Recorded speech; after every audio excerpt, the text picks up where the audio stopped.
Vous avez parti votre premier aquarium, puis vous aimez tellement ça que vous en voulez un autre. Puis ensuite un autre, puis un autre, puis un autre, puis un autre. Tellement que maintenant vous pensez en mettre une étagère pleine d'aquariums. Eh bien, je tiens à vous dire que vous souffrez d'une maladie grave, très grave. Vous souffrez du syndrome des aquariums multiples. En anglais, elle est mieux connue sous le nom de la Multiple Tank Syndrome. Aujourd'hui, on va un peu discuter des conséquences d'avoir plusieurs aquariums, des conséquences d'avoir le désir d'avoir plusieurs aquariums. Et aussi, à la fin, je vais discuter un peu du pourquoi que mes 23 aquariums sont devenus qu'un seul et qu'est-ce que je compte faire avec les 22 qui me restent maintenant. Bonjour à tous, mon nom est Laurent Gilbert. Bienvenue à Un ours dans l'aquarium.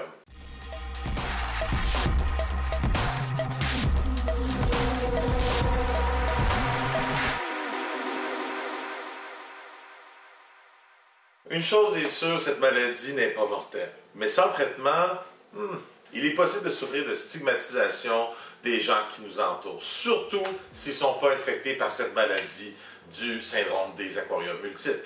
Bon, c'est peut-être pas le meilleur langage à utiliser en ce moment, mais moi je le trouve quand même représentatif de la réalité, car je peux vous assurer, chez moi, je suis le seul à souffrir de cette maladie et ma conjointe et ma fille espèrent grandement que je me fasse traiter. Si malgré tout, vous voulez poursuivre dans cette voie, avoir beaucoup d'aquariums, j'ai plusieurs choses à partager avec vous, des erreurs et des réussites, des échecs et des succès. Puis c'est un peu ça le but de ma chaîne, partager mes expériences passées ainsi que les expériences futures, d'expérimenter, de découvrir. J'ai accumulé plusieurs connaissances avec le temps, puis maintenant j'aimerais partager avec vous ce que je sais. Mais en même temps, pour l'instant, c'est moi qui choisis les sujets de mes vidéos. Gênez-vous pas de commenter pour justement me dire ce qui vous intéresse à savoir. J'ai beaucoup d'éléments à partager. J'aimerais ça aussi collaborer avec vous. Abonnez-vous à ma chaîne si vous voulez grandir avec moi. Si on revient à notre sujet du jour, la première question que peut-être vous vous posez, c'est comment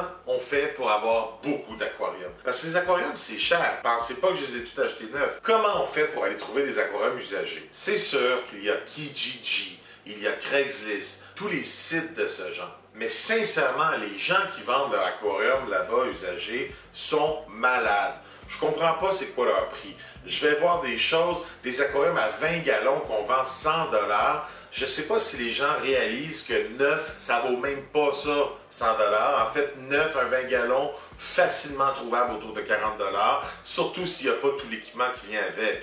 C'est sûr que quand on vend un aquarium usagé, on aimerait ça pouvoir reprendre la majorité de notre investissement. Mais quand on a un aquarium, puis on a nos poissons, puis nos bactéries, puis notre écosystème, puis on veut revendre notre matériel, veut pas notre filtre, il a vécu des choses. Est-ce que les gens veulent vraiment avoir le stress de prendre un filtre usagé qui possède peut-être des éléments pathogènes non désirables? Il faut faire très attention. Alors, soyez conscients, si jamais vous vendez vos aquariums sur les sites où ils permettent ce genre de vente entre individus, soyez raisonnable dans votre prix. 1 ou 2 $ par gallon, c'est pas mal le prix des aquariums usagés. Donc franchement, je vous le dis, c'est très difficile de trouver facilement un aquarium sur Kijiji à un prix raisonnable. Plus que l'aquarium est gros, plus que le prix est raisonnable par rapport à sa grosseur. C'est normal que même usagé, on débourse quelques centaines de dollars pour exemple un aquarium de 120 gallons. Le truc, c'est de trouver des opportunités. Oui, ils peuvent se trouver sur Kijiji, mais ils peuvent se trouver aussi ailleurs. Malheureusement, les animaleries, c'est pas une industrie qui est facile. Si on ne les encourage pas assez, parfois ces endroits ferment. Ils vendent leur matériel à un prix très raisonnable. Je vous dis pas d'attendre qu'un magasin ferme pour lui acheter des aquariums, mais ce sont des opportunités que vous pouvez être à l'affût. Moi, c'est comme ça que j'ai réussi à obtenir 8 aquariums. Un magasin que j'allais souvent, qui s'appelait le Tweed Palace, a fermé. Leurs vieux aquariums se vendaient à un prix très raisonnable de 10 $ chaque. Tout ce que j'ai dû faire, c'est les restaurer un peu, donc enlever le silicone, remettre le silicone. Un autre endroit très intéressant, c'est les encans. Maintenant, je ne sais pas si autour de chez vous, il y a des encans pour l'aquariophilie. À Montréal, je sais que la Société d'aquariophilie de Montréal offre un encan 2 fois par année. Puis si jamais vous êtes membre, il y a des mini-encans à chaque mois. Puis je sais qu'il y a des encans à Québec et il y a des encans en Ontario. Maintenant, si vous êtes en France, j'ai aucune idée comment ça se passe. Si vous voulez partager avec moi comment ça se passe chez vous, je n'ouvre pas de commenter. Ça m'intéresse d'en apprendre plus. Les encans, c'est une place avec plein d'aubaines. J'ai été capable de trouver 3 immenses aquariums, puis je les ai eus pour 8 $. Puis juste après, j'ai des crevettes qui sont vendues, que moi je vendais, qui sont vendues à 20 $. 3 aquariums pour 8 $. J'ai vendu 20 crevettes, puis j'ai fait un profit avec ça. C'est quand même intéressant. Les encans, c'est une place que peu connaissent. Ça vaut la peine d'aller y jeter un coup d'œil. Puis honnêtement, c'est super intéressant. Moi, je sais que c'est à Montréal. Je pense que c'est 1700 lots qui offraient l'an passé. Ça dure toute la journée, là. Apportez-vous un lunch. Finalement, cherchez les aubaines. Il y a des rabais, des fois sur Amazon, sur des aquariums. Des fois, il y a des magasins qui vendent leur aquarium peu cher. Puis je vous dirais ceci. Quand vous achetez un aquarium et dans l'aquarium, tout est inclus, le filtre, la lumière, etc., vous pensez que vous faites une économie, mais ils vendent leur ensemble très cher. Un 20 gallons tout seul, j'ai déjà vu des prix neufs autour de 30 $ si c'est l'aquarium seulement qu'on veut. Pensez-y, il y a beaucoup de façons de remplacer certains éléments dans l'aquarium. Donc, si vous ne voulez pas acheter l'ensemble de base complet, il y a vraiment plein de façons de se débrouiller. C'est sûr que si vous voulez beaucoup d'aquarium, vous n'avez pas le choix de faire beaucoup de recherches. Parce que votre filtration, il y a des gens qui vont vouloir une filtration à l'air. Ils vont vouloir avoir un système d'air, on pourrait dire, central. Il y a des gens qui vont vouloir à l'eau. Il y a des gens qui vont avoir des systèmes séparés, des systèmes ensemble. Le fait qu'il y ait plusieurs aquariums au même endroit, ben c'est sûr que c'est facile de les mettre sur le même système s'ils ont la même qualité de l'eau, sur les mêmes propriétés de l'eau. C'est sûr que si vous n'allez pas faire des recherches, vous n'allez pas trouver les multiples idées qu'il y a. Justement, dans les prochaines semaines, je vais faire une vidéo où est-ce que je pense justement avoir une étagère complète juste sur la reproduction de crevettes. Quand on a beaucoup d'aquariums, on va être restreint très rapidement par le budget. J'en parlais plus tôt, ça coûte cher un aquarium. Plus on a d'aquarium, plus notre aquarium est gros, plus ça vaut la peine de trouver ces méthodes de substitution. Créer son propre filtre maison pour un petit aquarium, ça ne vaut pas nécessairement la peine parce que les matériaux qu'on va acheter vont peut-être coûter autour entre une dizaine et quinzaine de dollars. Si l'aquarium est très petit, un petit filtre qu'on peut accrocher sur le côté coûte environ 10 à 15 $. Mais quand on parle d'un gros aquarium, quand on parle de plusieurs aquariums, puis là on voudrait peut-être avoir un système de décompte, c'est là que c'est important de commencer à penser à comment on prépare soi-même ces choses. Moi je suis plus dans la plomberie parce que là je trouvais ça très bruyant. Un système d'eau, il y a plein de façons à faire. On peut utiliser des siphons, on peut trouer nos aquariums, il y a plein de choses possibles. Allez faire votre recherche. Allez voir ce que les gens ont à dire. Allez chercher le plus d'informations possible pour vous donner un peu une idée. Au début, on fait des erreurs, c'est normal, mais allez faire des recherches pour trouver une nouvelle méthode, quelque chose de mieux. Parfois, sauver des coûts va vouloir dire des compromis. Si vous décidez de remplacer un sol technique par de la terre naturelle, c'est sûr que ça va être un peu plus salissant. Quand les poissons vont bouger, la terre va propager un peu plus. C'est sûr que si jamais vous voulez avoir l'eau parfaite, crystal clear, ben, il va vous falloir avoir un filtre super puissant parce que justement, vous allez produire beaucoup de poussière. De plus, votre filtre, vu qu'il y a beaucoup de poussière, va juste s'engorger rapidement de matière et ça se peut que vous ayez besoin de le nettoyer ou de remplacer certaines pièces à plusieurs moments. C'est quelque chose que j'accepte que mon eau ne soit pas parfaite parce que je sais que tout ce que j'ai besoin de faire pour améliorer un peu mon eau, étant donné que j'utilise du sol qui est de la terre, ça n'en vaut pas la peine. Je vais acheter de la terre pour étang qui est spécifique pour des bassins d'eau.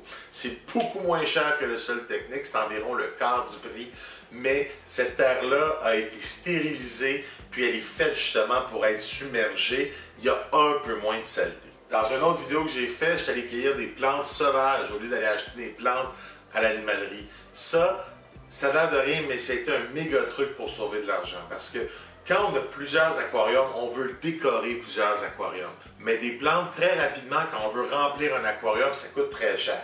C'est pour ça que moi, je suis allé dans un lac chercher mes plantes. Vous irez voir la vidéo, j'ai mis un lien, vous allez voir que les plantes, il y en a beaucoup, d'apparences différentes, puis c'est très facile d'avoir un aquascape magnifique sans dépenser une fortune. On peut faire ça avec des branches et des roches. Il y a des façons de stériliser nos branches et nos roches pour que justement on puisse les utiliser. C'est certain, par exemple, que quand on utilise des branches ou des roches de l'extérieur, la qualité de l'eau peut être affectée. Donc, oui, il faut être un peu plus à l'affût, être un peu plus à évaluer notre eau, s'assurer qu'elle est de la belle qualité. Et oui, on va devoir faire plus de changements d'eau. Ou du moins, des changements d'eau réguliers et efficaces. Un autre endroit où est-ce qu'on peut vraiment sauver de l'argent, c'est dans notre filtre. Un filtre, ça peut être très cher quand on achète un filtre pour un gros aquarium. C'est possible de faire des systèmes de décompte maison par soi-même qui sont très efficaces. Même chose, dans la matière, dans le filtre, il y a des matières justement biologiques qui peuvent coûter très cher en animalerie. Vous allez à une pépinière qui vend du matériel pour bassin d'eau.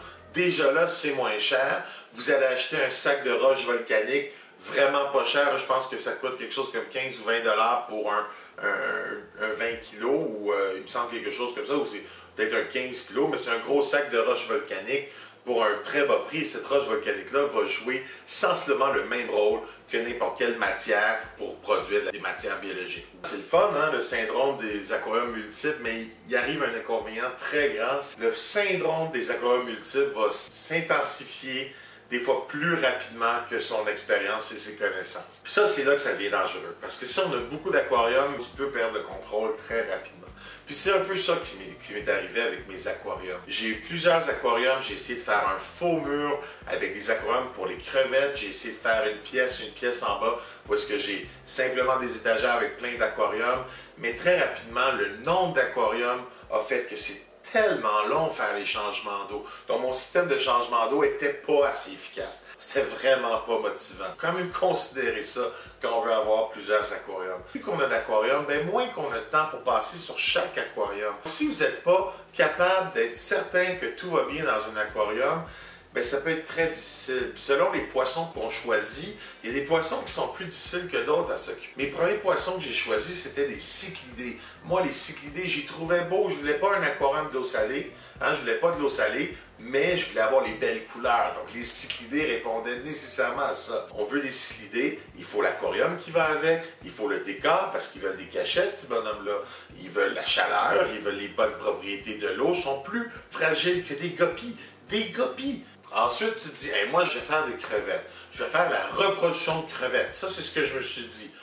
La seule chose que les gens te demandent, c'est est-ce qu'on peut manger tes crevettes? Non, on ne peut pas manger les crevettes d'aquarium. Et c'est surtout que, après, qu'est-ce qu'on fait avec les crevettes? Parce que j'en ai eu des succès avec mes crevettes. Quand tu as 6 aquariums qui font de la reproduction de crevettes, tu en fais des crevettes. Maintenant, qu'est-ce que tu fais avec ces 600, 700 crevettes qui sont arrivées sur tes bras après 2-3 mois? Il y a beaucoup de choses à considérer. La plomberie, j'en ai parlé un peu plus tôt. Si vous ne faites pas les choses comme il faut, si votre système n'est pas adéquat, vous vous embarquez pour des dégâts, des déversements d'eau. Pensez-y vraiment, votre système doit être le bon. Puis s'il n'est pas bon, il faut penser à recommencer. Mon faux mur que j'avais fait avec mes aquariums, à chaque 2-3 jours, j'arrivais en bas, puis nécessairement, il y avait une grande flaque d'eau à terre. Il faut faire très attention. C'est très facile de faire n'importe quoi. Plus on a d'aquariums, plus on doit prendre des décisions à grande échelle. Puis il y a tellement de petits détails à considérer que quand on commence, on n'est peut-être pas prêt à répondre à chaque problème. On apprend avec le temps. La meilleure information, c'est les erreurs que tu fais. Tu vas apprendre de tes erreurs. Pourquoi? De mes 23 aquariums, maintenant, il y en a seulement un qui fonctionne vraiment à plein régime. J'en ai quelques autres qui fonctionnent, exemple pour mes quarantaines, ainsi de suite. Mais principalement, j'ai réduit tous mes aquariums à un seul aquarium. J'ai pris les meilleurs éléments de tous mes aquariums et je les ai mis dans celui-ci. Lorsque le confinement est venu, la motivation a baissé. Je suis enseignant de sciences et je devais faire de l'enseignement à distance. Puis honnêtement, j'avais plus l'énergie de m'occuper de mes 23 aquariums. Ça aussi, c'est à considérer.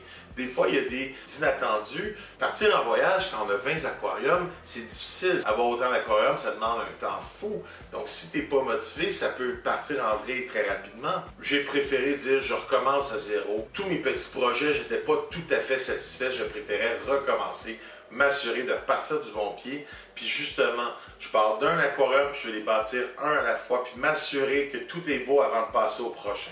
Puis je compte justement les bâtir avec vous. Donc, si vous avez des idées, s'il y a des thèmes que vous voulez qu'on utilise, s'il y a des types de poissons que vous aimeriez qu'on utilise, mentionnez-le. Ça va me faire plaisir de vous lire puis écouter vos suggestions. Je répète, si vous aimez ce que vous avez vu, je vous invite à vous abonner. Ça m'encourage beaucoup, puis c'est grâce à vous que je peux faire ça. Si jamais vous souffrez aussi de cette maladie, dites-le moi plus bas.